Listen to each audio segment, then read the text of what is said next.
one of them. The house over there that belongs to a medical doctor named Tom, that's an original building. But the building across the street from it is rebuilt because most of this end of town was destroyed by a fire in 1859. Fires are a problem anywhere you go in the 17th and 18th century. London was destroyed almost completely in the 17th century. So you'll find that's a common problem. But the Capitol building here is a replica of the first one that was first used in 1705. And that one was destroyed by fire in 1747. And I'm sorry, I don't want to make a lot of dates here, but just so you understand, it's rebuilt because it was destroyed twice.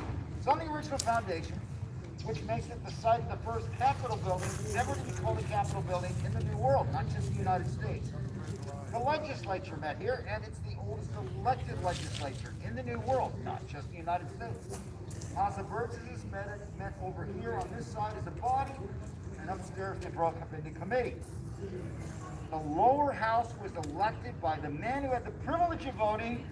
Yes, most men couldn't vote, by the way. That y'all know women couldn't vote, but most men couldn't vote either. I couldn't.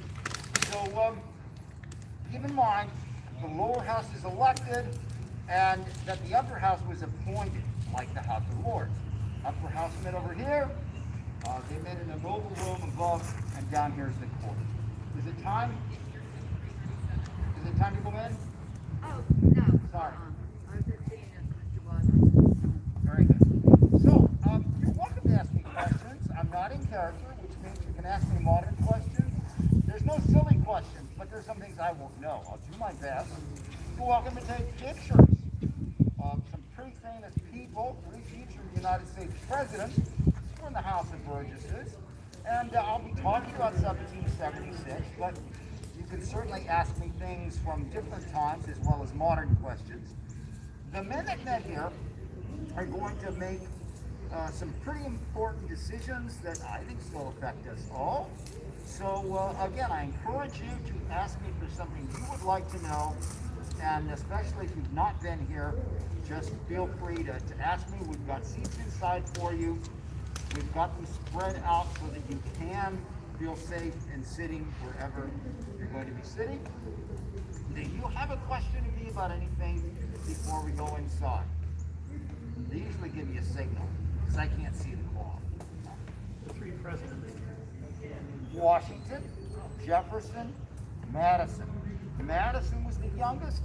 He's elected in 1776 when we're already at war. We're calling them the delegates instead of Burgesses, but it's the same people pretty much. And the only reason that Monroe is not yet in the body of government, he's too young. I think he's 17 when the war starts. So he's a student at the College of William and Mary. So there's a fourth one in the waiting. Yes? I may have missed this. How did they determine who was eligible to vote?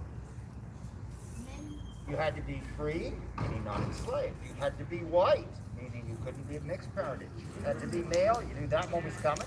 You had to be 21 years of age. You had to be a real property owner. And you had to be a Protestant. Or, the other way of putting it, anything but Catholic. I'm a Catholic, that's why I would be excluded. So just understand, those are the rules throughout the English-speaking world before the war. Americans will change that, but not all American states changed it right away. It is time. Come on inside with me. Thanks. You asked me things I knew.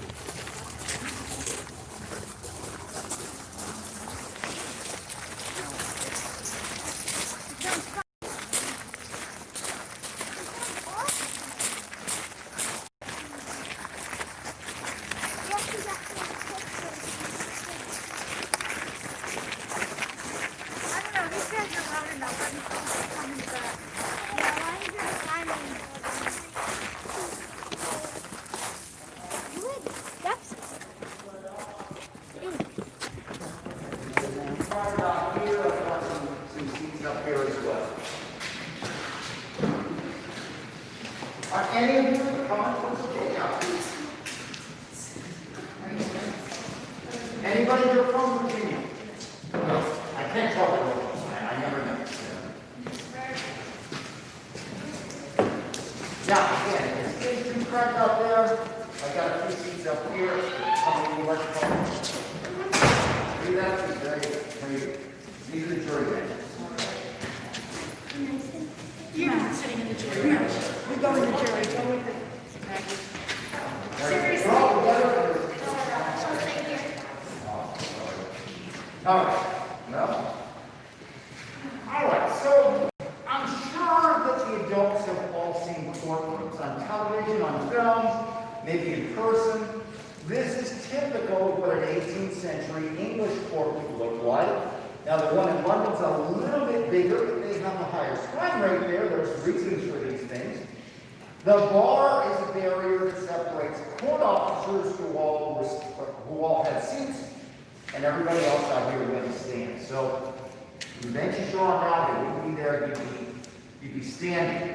Maybe you were waiting to testify. You'd be called to a witness stand. And you'd stand next to whomever you were testifying before or for as opposed to against. If you're testifying against somebody, they're going to move you away from the other party. This court heard civil and criminal matters. They met 4 times a year. 2 of those sessions included civil matters, and 4 of them handled criminal matters. So basically, if you came here in the 18th century to watch, you'd be called a bystander. Common people did come if they had the time. That, you know, most people are farmers.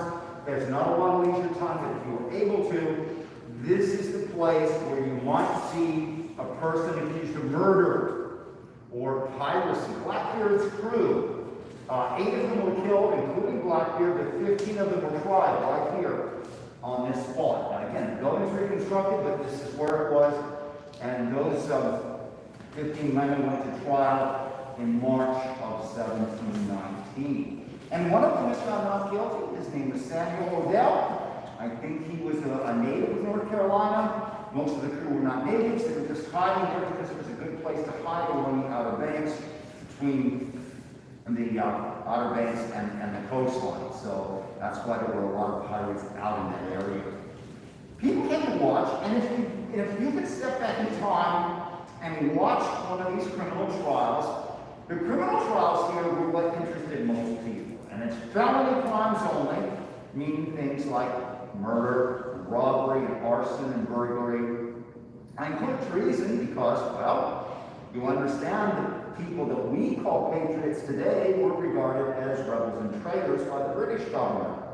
So, if you were found guilty of a felony crime, you might get hanged the very first conviction. They do not have any desire to have long-term imprisonment. Jail was simply where the accused were held pending trial, and they had 30 to 40 days after sentencing to make their final arrangements. If they were found guilty, if they were found not guilty, they're free to go.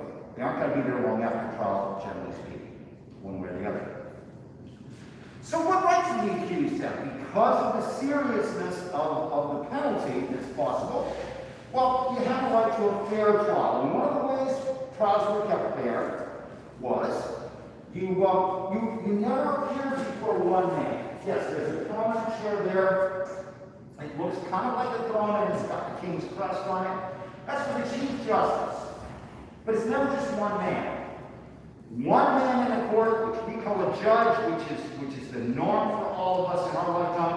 That doesn't happen in England until the 19th century, nor America either. It doesn't happen in Virginia until 1869. So common law, you never give one man that power or that responsibility over others unless they make an error, a mistake, even with the best of intentions. So at least 5 men had to be on the bench. And the people that were there before the Revolution, the royal governor was also the Chief Justice, and the other 4 men that had to be up there with him were members of the upper house of the legislature.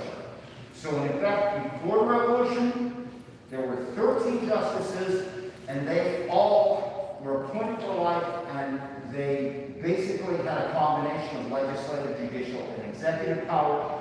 You can understand why we changed that with the Revolution. So we changed some things that we didn't like from the old system.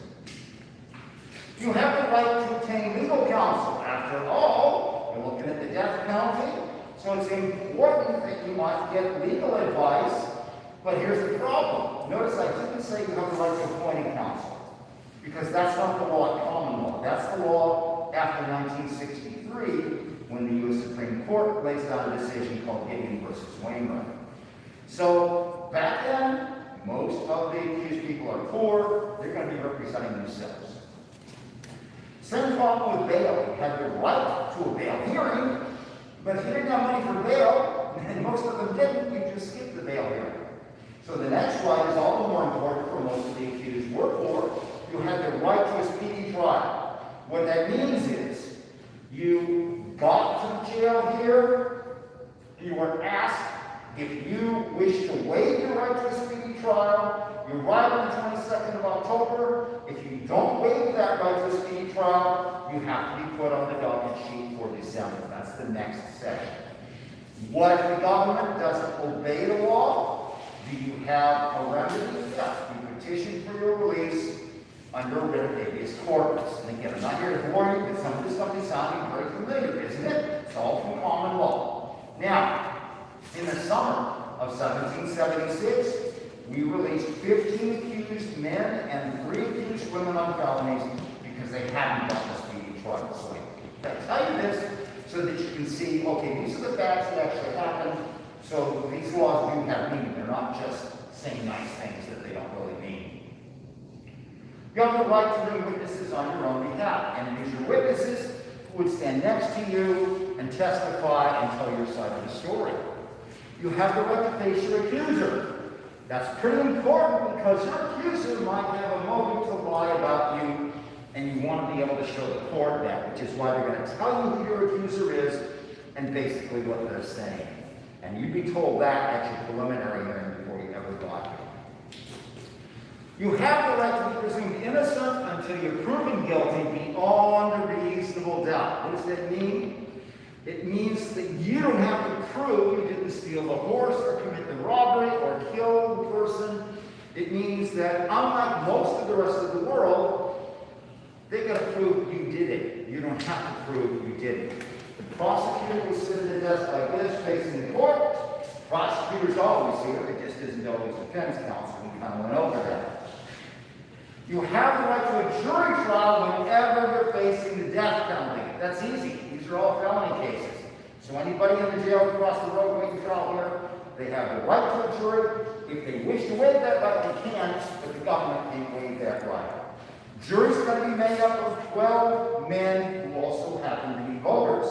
We kind of went over that outside. It's the same people. The only thing I want to mention is, if you've heard the term jury of your peers, half of the men at the trial are going to be from the county, the parish, and the precinct of the accused person. Because that's what jury of your peers means. They're your neighbors. They know you by reputation. They might know you better than you'd like. And honestly, although it's rare, some people don't want a jury of their peers if you follow what I'm saying. Depends on what your reputation is. Now, because of the last 2 rights, right to jury trial, right to be presumed innocent, I have to tell you, the conviction rate is less than 50%. In other words, half or more of the men and women that stood trial here in the 18th century were in fact found not guilty. Not guilty doesn't mean innocent. There may be people back home that still think you did it, but you can never be tried for that crime ever again, and you won't get the death penalty. So, does anybody have a question about anything before we move on to the other side? Is there something you would like to know about? Anything? Yes? So basically, you have the defendants standing up against the thing. Right here. Right here. Okay, the witnesses next to them. And then a humongous crowd of people in the back just... Oh yeah, the worse the crowd, the bigger the crowd. That's why you see Blackbeard, because almost everybody knows who Blackbeard is, and even if they don't know him, they know pirates. Pirates were like celebrities back then. Yeah, and anybody accused of murder. Anybody accused of murder, and you know, part of this human psychology. Most human beings won't murder another person. That's the good news. I worked in the criminal justice system in real time in a big city, in real life, so I can tell you there are people that will, but luckily it's not most people. All right, we've got to move on to Yes, and then we got to go to the. It's here down there, too, where they come. Yes, you're hanged to death. You got 30 to 40 days after the sentence. You can make that appeal, you don't want to appeal.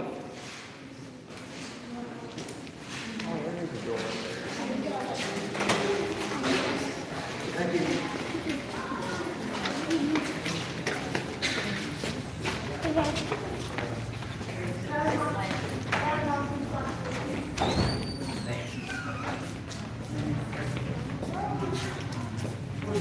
Chamber of the House of Burgesses, this is where the legislature is. You can sit on any of those wooden benches, there you go. So where your sitting right now is where the court of the House of Burgesses sat. The court of the House of Burgesses was the legal counsel. And if you've ever heard the name George Swift, you can pronounce it as George of the House of Burgesses.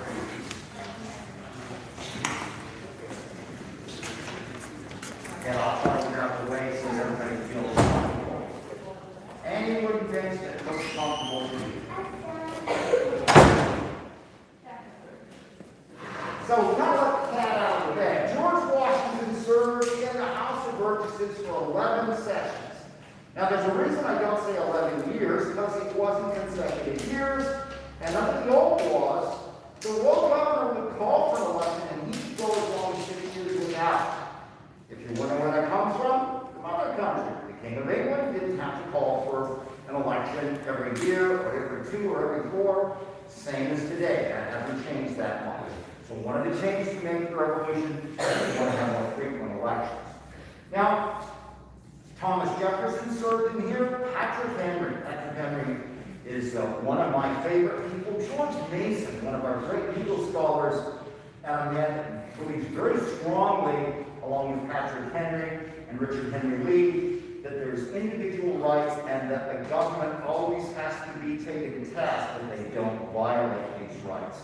In fact, after the 15th of May vote for independence here by Virginians, which was unanimous, and it was the only unanimous vote for independence in all of the 13 legislatures, the next important vote they made was on the 11th of June, 1776, and it was to adopt a Declaration of Rights, or what was called the previous century a Bill of Rights, because England had one in 1689, and you all know we're going to have one in 1787, the Bill of Rights to the United States Constitution. They're all connected. So, that's decided by a committee upstairs and then voted on down here. 2 of the men on the committee, I've already mentioned George Mason, I already mentioned Patrick Henry, and Madison is another important person there. Mason personally wrote down most of the provisions. 10, I think, of the final 16 were all written by him because he got very frustrated. If you can imagine trying to get 35 men to agree on anything, it's not easy. If you doubt me, try it sometime. I came from a big family, so I can say that it would be very, very difficult no matter what size once it's over a dozen people. But that being said, the first declaration is a very important one because it tells you where they're coming from. They say, all men are born equally free, with certain inherent natural rights, and these include the rights to life, liberty, and property. Now Jefferson, who is writing the Declaration up in Philadelphia, and he's constantly got to make changes because he's dealing with 58 people who all want the comma here and the paragraph here. And it must have been very frustrating for him. He was a smart guy that had to keep pleasing all these different people. But he writes the same proposition, and you perhaps know the final version says, instead of property, it says pursued happiness. Now, because property included slavery, the southern colonies all had enslaved people. The northern colonies had some too, but the northern colonies also had a large anti-slavery sentiment, so that's why they changed it from property to pursued happiness. In Virginia, we don't make that change. It's just as it was originally written, by the way, 120 years before by John Locke. So Because John Locke is one of the most important philosophers in the English-speaking world. All of the founding fathers, whether you're talking Franklin in Pennsylvania, or John and Samuel Adams in Massachusetts, or the men down here, they're all very familiar with John Locke, and those are propositions they all agree on. And one of the other propositions I'd like to mention in the Declaration of Rights is the final one, because this is quite a revolutionary step. It says, religion, or the duty which we owe to our Creator, and the manner of discharging it, can be determined only by reason and conviction, not by force or violence. Therefore, all men have free exercise of religion according to the dictates of conscience. See, before the Revolution, we had tolerance. And what that meant was, if you didn't belong to the Church of England in Virginia, and that was the official church in England too, that was the official church in, I think, 10 of the 13 colonies, or 9. So if you didn't belong to the Church of England, but you still wanted to believe something, you could be a Presbyterian, you could be a Baptist. There's Lutheran congregations out in the Shenandoah Valley. But you had to get a government license. You had to go to the court, you had to get a permit from the government to have a different meeting house. You couldn't call it a church, and you still had to pay towards the support of the Church of England. So talking before the Revolution, well, with this new provision in our Declaration of Rights, that's going to go away. It's going to go away immediately, but it's going to go away very soon. Under the old law, the only valid marriage was in the Church of England, which Lutherans, their church goes a good 20 years before the Church of England. They had to get married in the Church of England, which wasn't something they enjoyed. And same with Presbyterians or Baptists. So again, we're changing that. We're saying the government shouldn't have the power to punish people for whatever their religious beliefs were. So free exercise of religion, we might say freedom of religion today. The original words of free exercise of religion. It's an important change that they make in Virginia on the 11th of June, 1776. What would you like to ask me? Do you have a question or two? Anything at all you didn't get to ask about? You want to know? Yes? So, I'm a homeschool mom who just recently Yes, left good. in 1976. The only kind of education we have. So they were talking about F.F. Lee. Was he really instrumental in getting that vote for the House of